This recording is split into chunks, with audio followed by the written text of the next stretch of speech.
හොඳයි මම මේ වීඩියෝ එකෙන් ඔයගලන්ට පෙන්වන්න යන්නේ කොහොමද ප්ලග් බේස් එකක් මාරු කරගන්නේ කියලා. ඔයගලන්ට පේනවා මෙතන රවුන්ඩ් ප්ලග් බේස් එකක් තියෙනවා. මම මේ ප්ලග් බේස් එක මේකෙදි මාරු කරන්න විදිහ ඔයගලන්ට කියලා දෙනවා. මේක ඇත්තටම අපිටම ගෙදරදී මාරු කරගන්න පුළුවන්. මේක අමාරු වැඩක් නෙවෙයි. හරි මම දැන් මුලින්දලම මේක මාරු කරන විදිහ ඔයගලන්ට පෙන්නනවා. හරි මොනවා කරන්නත් කලින් මුලින්ම කරන්න ඕනේ මේන් ස්විච් එක ඕෆ් කරගන්න ඕනේ. හරි දැන් අපි යමු අපේ මේන් ස්විච් එක ඕෆ් කරගන්න. හොඳයි මේ තියෙන අපේ ඩිස්ට්‍රිබියුෂන් බෝඩ් එක. එතකොට ඔයගලන්ට පේනවා මෙතන මේක තමයි අපේ මේන් ස්විච් එක නැත්නම් අයිසොලේටර් එක. මේකට අපි කියනවා ක්‍රිප් ස්විච් එක කියලා. මේ තියෙන්නේ MCB තමයි මේ තියෙන්නේ. කියන්නේ බ්‍රේකර් කැලි කියලා කියන්නේ. ඒ ටික තමයි මේ තියෙන්නේ. හරි අපි අපේ මේ ප්ලග් බේස් එක හරි මොනවාම හරි කරන්ට් වැඩක් කරන්න කලින් අපි මුලින්ම කරන්න ඕනේ මෙන්න මේකේ මේන් ස්විච් එක ඕෆ් කරගන්න ඕනේ. මේන් ස්විච් එක ඕෆ් කරුව ගමන් මුළු ගෙදරම මේකෙන් වයරින් කරලා තියෙන මුළු ගෙදරම කරන්ට් එක යනවා. හරි දැන් අපි යමු ආයි ප්ලග් බේස් එකට. හොඳයි දැන් අපි මේන් එක ඕෆ් කරගෙන තියෙන්නේ. දැන් කරන්ට් එක වදින්නේ නැහැ කිසිම විදියකින් මේකේ. ඊළඟට අපි කරන්න ඕනේ මෙන්න මේ කැප් දෙකක් තියෙනවා. මේ කැප් දෙක යට තමයි ඇන දෙක තියෙන. අපි කැප් දෙක ගලව ගන්න ඕනේ. ඒකට මේ වගේ ෂාප් මොකක් හරි ගන්න. ඒ කියන්නේ පිහි තුඩක් වගේ මොකක් හරි කරන්න හොඳයි. මොකද ටෙස්ට් රෙන් එකක් ගලවන්න අමාරුයි. සමහර ටෙස්ට් රෙන් ගලවන්න පුළුවන්. හැබැයි මට මේක ලේසි මේ ෂාප් මේ වගේක් තියෙන එක ටක් ගාලා ගැලවෙනවා. මේකක් ගැලවෙනවා. ඊට පස්සේ මම අනිත් එක ගලවනවා.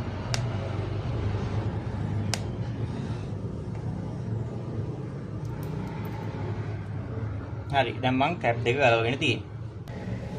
ඊට පස්සේ බයයි වගේ නම් ඕනනම් පුළුවන් ටෙස්ට් එක තියලා බලන්න මෙයාට කරන්ට් එක එනවද කියලා. කරන්ට් එක එන්නේ නැහැ. ඊට පස්සේ මේක තියෙන්නේ මල් ස්ක්‍රූ පැන දෙකක්. ඒ දෙක මම මෙහෙම ගලව ගන්නවා.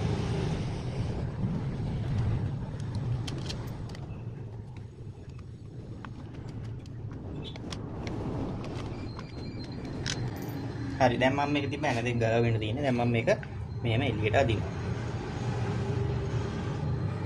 හරි එළියට ඇත්තම ඔයගලන්ට පේනවද මේක ඇතුලේ ඔය කූඹි එහෙම ගිහිල්ලා මේක ඇතුලේ මේ වැලියෙන් පිරලා තියෙනවා. ඒකට ඔයගලන්ගේ ගැලවුම මෙහෙම තියෙනවා නම් මේ ප්ලග් බේස් එක ගැලවුවම මේව අනිවාර්යෙන් ක්ලීන් කරගෙන ඉන්න ඕන. හරි දැන් මම මේ ටික ක්ලීන් කරගන්න හදන්නේ.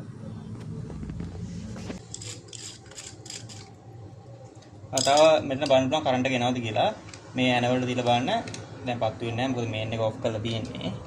මේකකවත් පත්තු වෙන්නේ නැහැ. ඒ නිසා බය නැතුව මේක අල්ලන්න පුළුවන් මේ වෙලාවේ.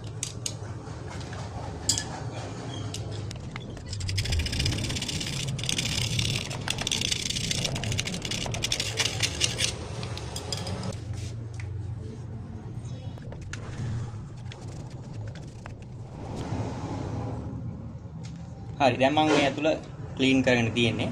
හරි දැන් මට තියෙන්නේ මෙන්න මේ වයර් තුන ගලව ගන්න. ඒකට මම මේ ටෙස්ට් එකට අරන් ඔයාලට පේනවා මෙතන ඇන තුනක් තියෙනවා. හරිද මේ ඇන තුන ගලවන්න ඕනේ. මම ගලවලා කියන්න මොනවද ඇන කියලා.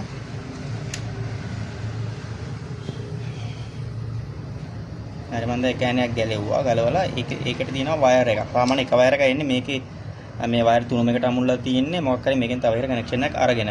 ඔයගොල්ලෝගේ ප්ලග් බේස් එක ගැලවුවමත් මෙහෙම තියෙනවා නම් ඒක වෙනස් කරන්න එපා.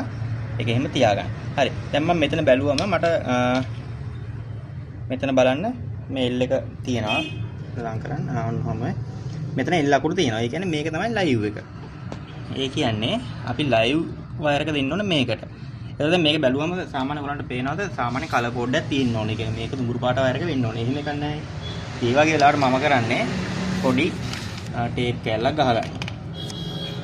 එතකොට මට අඳුර ගන්න පුළුවන් ඒක වෙන ඒ කියන්නේ ලයිව් වයර් එකට මම නිකන් මෙහෙම ගහ ගන්නවා. එහෙම අවශ්‍ය නැහැ. මතක තියාගන්න ඕන නිසා මම එහෙම ගහ ගන්නවා.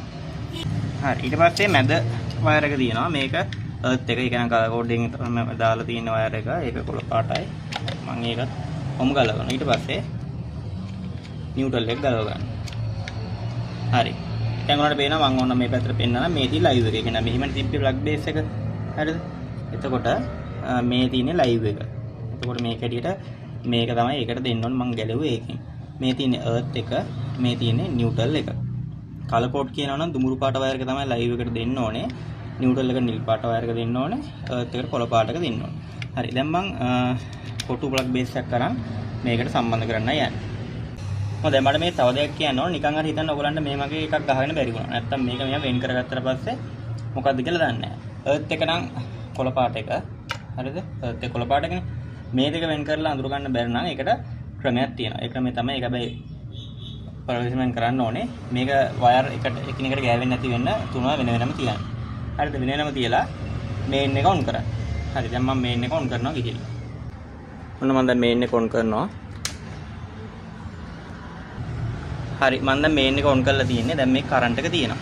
එතකොට අපිට වයර් එක අඳුර ගන්න පුළුවන් මේකට ටෙස්ටරේ තියලා. මම හිතනවා උනට පේනවාද කියලා ටෙස්ටරේ තිබ්බම ඒක පත්තු වෙනවා. ඔන්න බලන්න මම මෙතන ටෙස්ටරේ තියෙනවා. බලන්න මෙයා ලයිට් එක තැඹිලි පාට. තැඹිලි පාට ලයිට් එක පත් වෙනවා. මම ගන්නකොට ඔෆ් වෙනවා දිනනකොට පත් වෙනවා. එතන මේවට තිබ්බට පස්සේ එහෙම පත්තු වෙන්නේ නැහැ. මේකටත් නැහැ. එතන මේකට මේක ටෙස්ටරේ පත් වෙනවා කියන්නේ මේක තමයි ලයිව් වයර් එක. ඒතකොට L අකුරට තියෙන තැනට මේක තමයි අමුණන්න ඕනේ. ඔයගොල්ලෝ නිකන් හරිය අඳුර ගන්න බැරි නම් මේක ඒ ක්‍රමයෙන් අඳුර ගන්න පුළුවන්. හරි. දැන් මම මේක ආයෙ ගිහලා මේන් එක ඕෆ් කර ගන්නවා. නැත්නම් මේක ඇල්ලුවොත් එහෙම කරන්ට් එක වදිනවා. හොඳයි මම ආයෙ දැන් මේන් එක ඕෆ් කර ගන්නවා. මොකද මට ෆොටෝ ප්ලග් බේස් එක හයි කර ගන්න ඕනේ. හොඳයි දැන් මම ආයෙ මේන් එක ඕෆ් කරා. දැන් බැලුවොත් කරන්ට් එක එන්නේ නැහැ. හොඳයි ඔන්න බලන්න ටෙස්ටරේ පත් වෙන්නේ නැහැ. හරි. ඒ කියන්නේ දැන් කරන්ට් එක නැහැ මේකේ. ඒකවත් කරන්ට් එක නැහැ. මට අල්ලන්න පුළුවන් බය නැතුව හොඳයි. හරි දැන් මම මගේ ෆොටෝ මේක පාර්ට්නර් එකක් තමයි එන්නේ ෆොටෝ ප්ලග් එකක්. මම මේකට දැන් මේක සෙට් කරන්න යන්නේ. මුලින්ම මේකේ ඇන ටික බුරුල් කරගන්න. ඇන ටික මෙහෙම බුරුල් කරගෙන මේකේ තියෙන ෆ්ලැට් එකක්. ෆ්ලැට් ඇන තියෙන්නේ. එතකොට මේ බුරුල් කරගෙන මේකේ තියෙන ඒවාට දාගන්න ඕනේ. එතකොට මේක උනට පේනවා ඇති මේකේ තියෙනවා L කියලා තියෙනවා. මේ තියෙන්නේ L කියලා කියන්නේ ලයිව් එක. N කියන්නේ නියුට්‍රල් එක. E කියන්නේ earth එක. දැන් ලයිව් එක අපි අඳුරගත්තා. මේකට මම පෙන්නුවා ටෙස්ට් එකේ දීලා පෙන්නුවා. නැත්තම් මම ඒ වෙලේ අමතක වෙයි කියලා ටේප් එකක් ගහගත්තා. දැන් මම කරන්නේ මේකට මේ L අකුර තිබ්බ වයර් එක මේකට අමුණ ගන්නවා. දැන් මම ටේප් එක ගලවන්න. දැන් මට ටේප් එක ඕනේ. මම ඔයාලට දන්නේ නැති කෙනෙක්ට මොකක්ද ක්‍රමයක් ඕනොත් ඒක දැනගන්න තමයි මම කිව්වේ. මම මේකේ L අකුරු තියෙන මේකට මේක සම්බන්ධ කර ගන්නවා. මේක ඇතුළට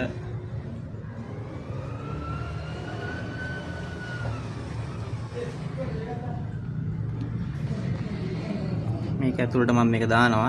L එක තියෙන එකට දාලා මම කරන්නේ ඇනේ හොඳට තද කරගන්න. මේ ඇන කියන එක හොඳට තද කරගන්නවා. ලාවට තියලා බෑ ලූස් කනෙක්ෂන් වෙන්න පුළුවන්. ඒ නිසා හොඳට තද කරගන්න ඕනේ. හරි.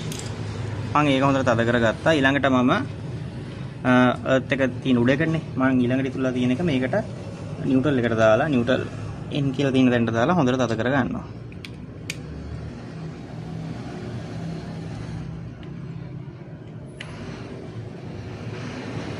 හරි. ඊට පස්සේ earth එක අරගෙන earth wire එක උඩට සම්බන්ධ කරගන්නවා.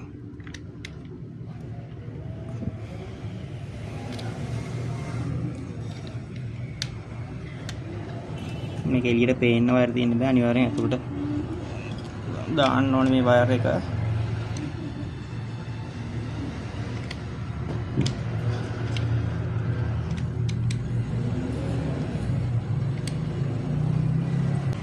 හොඳයි දැන් මම වයර් තුනම අමුණගෙන තියෙන. දැන් තියෙන මට මේකට වයර් ටික ඇතුළට දාලා මේක හරි තැනට තියලා ඇන දෙක දාගන්න.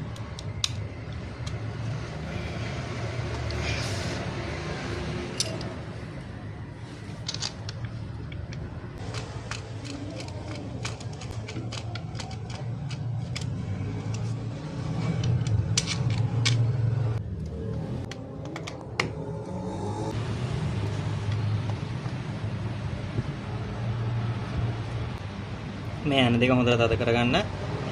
ඒ කියන්නේ තද වුණාට පස්සේ ටිකක් තද කරගන්න. ඒ කියන්නේ කොට යන්න පුළුවන්. ඒක නිසා අතේ මට්ටමට සාමාන්‍යයෙන් තද කරගන්න. හරි. දැන් මම ඇන දෙක තද කරලා තියෙනවා. දැන් තියෙන්නේ මට මේකේ කැප් දෙක දාන්න. මේකට මම එක කැප් එකක් දානවා. අනිත් කැප් එක මම අනිත් එකට දානවා. හරි.